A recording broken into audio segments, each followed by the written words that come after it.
If you're looking for another way to get veggies into your diet, I have a super yummy way to do so. It's probably not the healthiest, but it is allergy friendly, which means it is free of gluten, dairy, soy, nut, and egg, and yes, it's still delicious. I'm talking about buffalo cauliflower wings.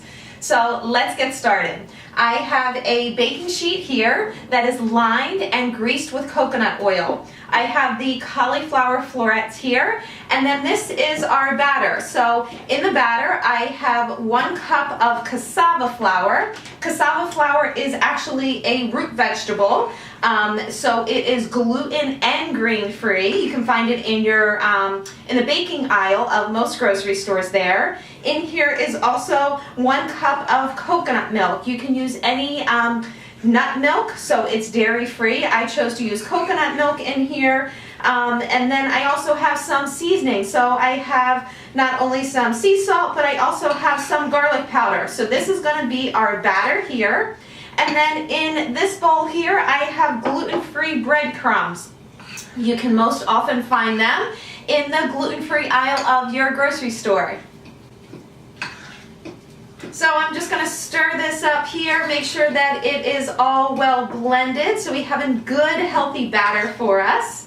And then once that is blended, I'm simply going to take each of the florets one at a time, place it in the batter, and then over into the gluten-free breadcrumbs, and then place it on the cookie tray and get ready to roast them at 450 degrees.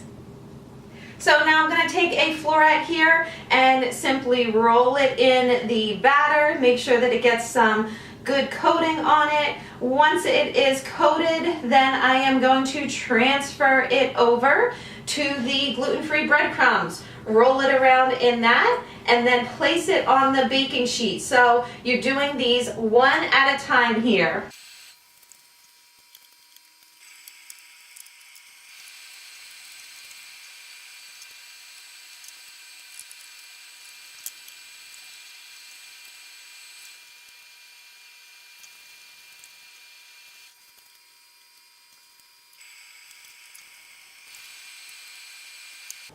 The cauliflower is fresh out of the oven, and now it's time to mix it in with the hot sauce. So in a bowl here, I have hot sauce, maple syrup, and coconut oil, melted coconut oil that I have just blended all together. And now I'm simply going to take one of the cooked cauliflower and blend it in with the sauce, place it back on the cookie tray, because we're then going to pop it in the oven for just a few more moments to heat it all up. These are all set to go back in the oven for just another 5 minutes. Here's our final product, buffalo cauliflower wings. They're delicious. Give them a try.